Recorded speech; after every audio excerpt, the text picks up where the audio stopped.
సాధారణంగా మన చేష్టల వల్లో లేదా మనం చేసిన తప్పుల వల్లో పాపాల వల్లో కర్మ అనేది వెంటాడుతూ ఉంటుంది. ఇప్పుడు అంబటి రాంబాబు విషయంలో అదే కర్మ వెంటాడుతుంది. ఆల్రెడీ ఇప్పటికే చంద్రబాబు గారి తల్లిదండ్రిని కూడా బూతులతో విమర్శించి చంద్రబాబు గారిని విమర్శించి అరెస్ట్ అయ్యి రాజమండ్రి జైల్లో ఉన్నాడు. అయితే నిన్న బెయిల్ వచ్చింది, బాగానే ఉంది.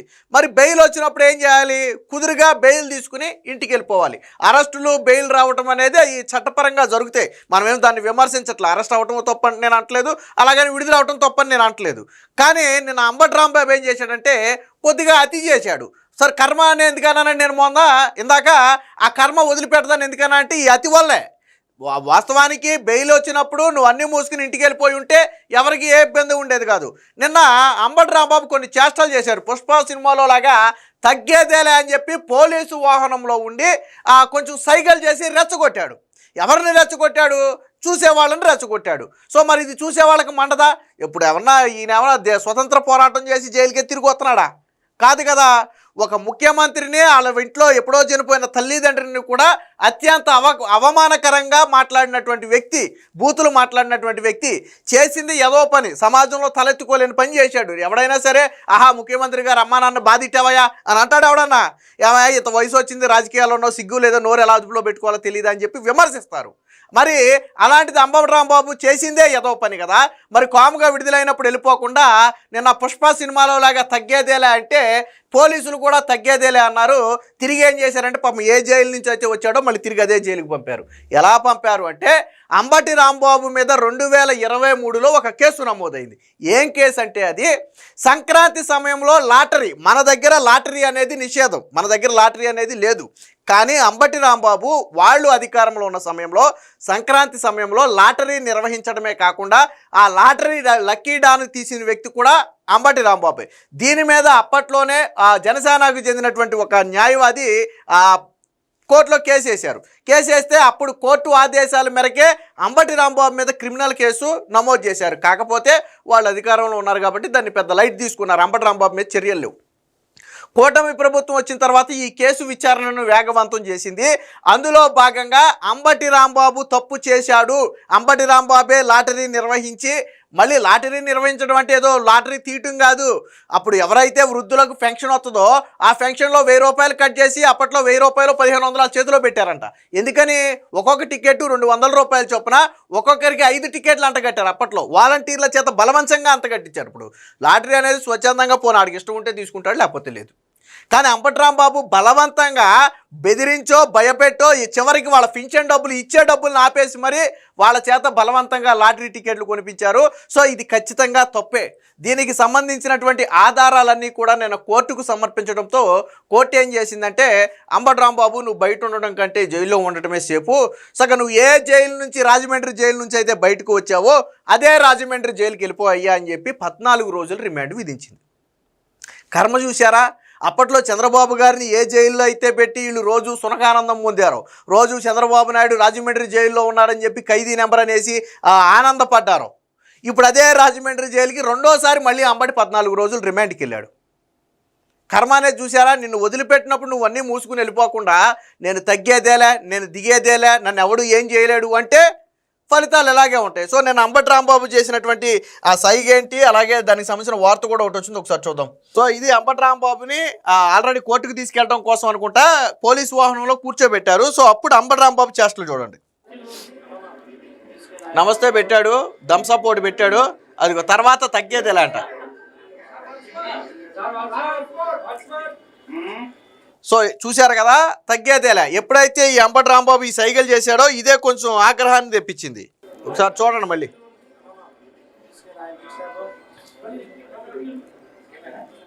సో అది ఎప్పుడైతే ఈ పుష్ప సినిమా డైలాగ్ని ఎదుటి వాళ్ళ మీద ప్రదర్శించారో కొంచెం ఇది ఆగ్రహావేశాలను తెప్పించింది. కామన్గానే నువ్వు ఒక ముఖ్యమంత్రి తల్లిదండ్రిని బూతులు తిట్టి, ఒక ముఖ్యమంత్రిని బూతులు తిట్టి అరెస్ట్ అయ్యి బయటకు వచ్చి అంటే నన్ను ఎవరు ఏం చేయలేడని అహంకారం ప్రదర్శించాడు ఇక్కడ.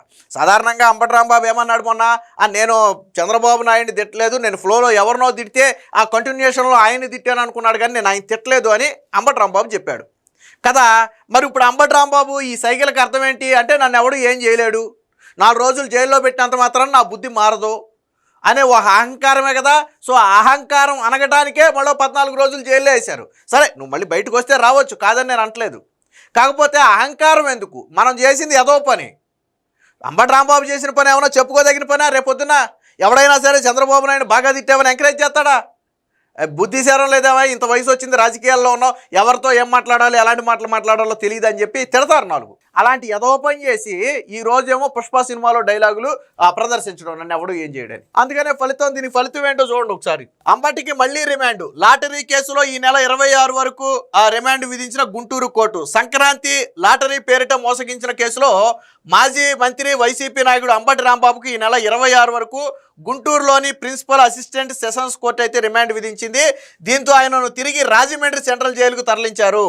ముఖ్యమంత్రిపై బూతులు మాట్లాడిన కేసులో, పోలీసులపై దురుసుగా ప్రవర్తించిన కేసులో ఆయన ఇప్పటికే జైల్లో ఉన్నారు. అయితే 2023 జనవరిలో అప్పటి వైసీపీ ప్రభుత్వ హయాంలో సత్తెనపల్లిలో సంక్రాంతి సంబరాల్లో భాగంగా చట్టవిరుద్ధంగా నిషేధిత లాటరీ నిర్వహించారంటూ అంబటి రాంబాబుపై జనసేన జిల్లా అధ్యక్షుడు అలాగే న్యాయవాది అయినటువంటి గాదే వెంకటేశ్వరరావు అయితే ఫిర్యాదు చేశారు. ఈ కేసులో సత్తెనపల్లి టౌన్ పోలీసులు పీటీ వారెంట్ పై గురువారం అంబటిని రాజమండ్రి జైలు నుంచి గుంటూరు కోర్టుకు తీసుకొచ్చారు. ఈ సందర్భంగా జడ్జి ఎదుట ఇరుపక్షాలు వాదనలు వినిపించాయి. అదృష్టం ఏంటంటే పాపం మళ్ళీ అంబటి రాంబాబు తరపున వాదించే అవకాశం ఎవరికి వచ్చిందంటే పొన్నవోలుకే వచ్చింది. మొన్న ఏదైతే పొన్నవోలు వాదిస్తే సగ్గా రిమాండ్కి వెళ్ళాడో, ఇప్పుడు కూడా పాపం అంబటి రాంబాబు గురించి అదే పొన్నవోలు కష్టపడటంతో మళ్ళీ రిమాండ్కి పంపారు. దీన్ని బట్టి ఇప్పుడు సోషల్ మీడియాలో ఒక ట్రోల్ కూడా నడుస్తుంది. పొన్నవోలు సుధాకర్ రెడ్డి ఒక్కడు చాలు, ఎవరైనా సరే వైసీపీలో రిమాండ్ పడాలి, జైల్లో ఉండాలి అంటే వాళ్ళ తరపున పొన్నవోలు సుధాకర్ రెడ్డి వాదించాలి. వేరే ఎవరు వాదించినా బయటకు వచ్చే అవకాశం ఉంటుంది. కానీ పొన్నవోలు సుధాకర్ రెడ్డి వాదిస్తే బయటకు వచ్చే అవకాశం ఉంటుంది. సినిమా డైలాగులు ఉంటాయి చూసారా, ఇచ్చేయండి, బెయిల్ ఇచ్చేయండి అన్నట్టు పాపం పొన్నవోలు సుధాకర్ రెడ్డి వాదనలు అట్టే ఉంటాయి. ఆల్రెడీ మొన్నే బాగా బొక్కబడిందని చెప్పి బాధపడ్డారు వైసీపీ వాళ్ళు. ఈ పొన్నవోలుని ఎందుకురా బాబు అంబటి రాంబాబుకి తగిలిచ్చారు తీసుకెళ్ళని. మళ్ళీ పాపం నిన్న కూడా మళ్ళీ అదే పొన్నవోలు తీసుకెళ్ళి ఆ వాదనలు వినిపిస్తే ఆయన వాదనలన్నీ విన్న తర్వాత జడ్జి నువ్వు 14 రోజులు రిమాండ్కి వెళ్ళిపో బాబు అని చెప్పి అంబటి రాంబాబుని రిమాండ్కి వేసేసింది. సో ఇప్పుడంతా సోషల్ మీడియాలో ఇది ఒక ట్రోల్గా కూడా మారింది.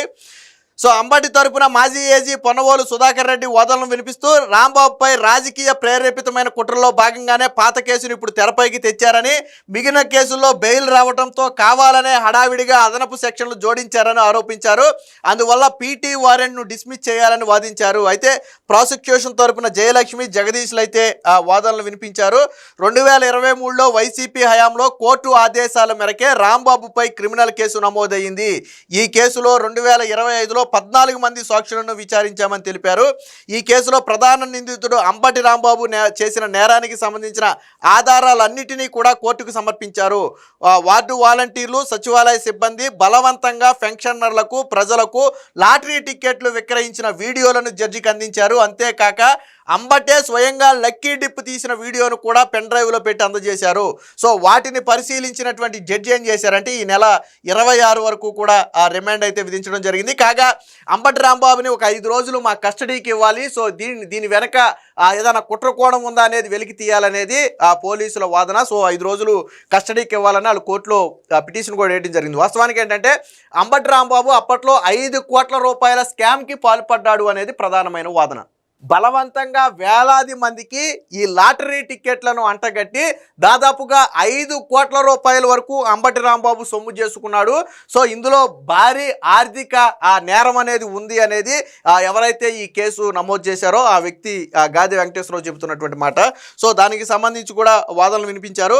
లాటరీలో భాగంగా అంబటి రాంబాబు 5 కోట్ల వరకు లాభపడ్డారని పిటిషనర్ గాదే వెంకటేశ్వరరావు తన ఫిర్యాదులో పేర్కొన్నారు. ఒక్కొక్కరికి బలవంతంగా 10 టికెట్లు అంటగట్టి పెన్షన్ డబ్బుల్లో 1000 రూపాయలు జమ చేసుకున్నారు. వాలంటీర్లపై ఒత్తిడి తెచ్చి ఈ విధంగా వేలాది టికెట్లు విక్రయించారని తెలిపారు.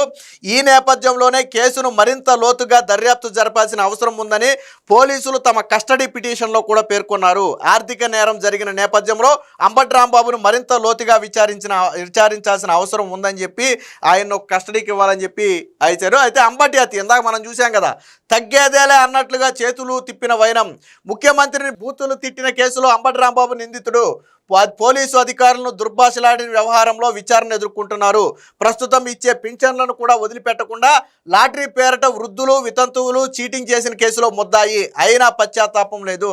పైగా గురువారం కోర్టుకు తెచ్చినప్పుడు తగ్గేదేలే అన్నట్టు పుష్ప సినిమా మేనరిజాన్ని ప్రదర్శించారు. 7-10 వయసులో ఉన్న ఆయన కోర్టు ఆవరణంలో అతి విన్యాసాలు చేశారు. రాజమండ్రి సెంట్రల్ జైలు నుంచి గురువారం మధ్యాహ్నం అంబటి రాంబాబును గుంటూరు కోర్టుకు తీసుకొచ్చారు. కోర్టులో ప్రొసీడింగ్స్ పూర్తి కావడంతో కొంత సమయం ఉండటంతో రాంబాబును పోలీసు వాహనంలోనే ఉంచారు. ఆ సమయంలో అక్కడ సమీపంలో ఉన్న వైసీపీ కార్యకర్తలు మీడియా అంబటి రాంబాబును గమనించి వారి వైపు చూస్తూ తగ్గేదేలా అన్నట్టు చేయి తిప్పి తప్పు చేసిన చట్టం తనని ఏమీ చేయలేకపోయిందనే ఉద్దేశంతో ఆ మేనరిజం ప్రదర్శించారంటూ మీడియా ప్రతినిధులు సైతం విస్మయానికి గురయ్యారు. అదే మరి నేను చెప్పేది. సాధారణంగా పోలీసులు నన్ను అరెస్ట్ చేసి వదిలేశారనుకోండి, నేను గుడిచప్పుడు కాకుండా ఎవరికంటా పడకుండా కాముకి వెళ్ళిపోతా. ఎందుకనంటే సరే మనం చేసింది ఏదో పని 10 మందిలో తలెత్తుకోలేని పని అనే బాధతో అయినా వెళ్ళిపోతాం. కానీ అంబటి రాంబాబులో అలాంటి బాధ పశ్చాత్తాపం ఏం కనపట్ల. అరే నేను ఒక ముఖ్యమంత్రి స్థాయి వ్యక్తిని 70 సంవత్సరాలు పైబడిన వ్యక్తిని 4 సార్లు ముఖ్యమంత్రిగా చేసిన వ్యక్తిని అమ్మనాబూతులు తిట్టానే, ఇది సమాజంలో తలెత్తుకోలేని పరిస్థితి కదా అని సిగ్గు శరం లేకుండా మేనరిజం చూపించు.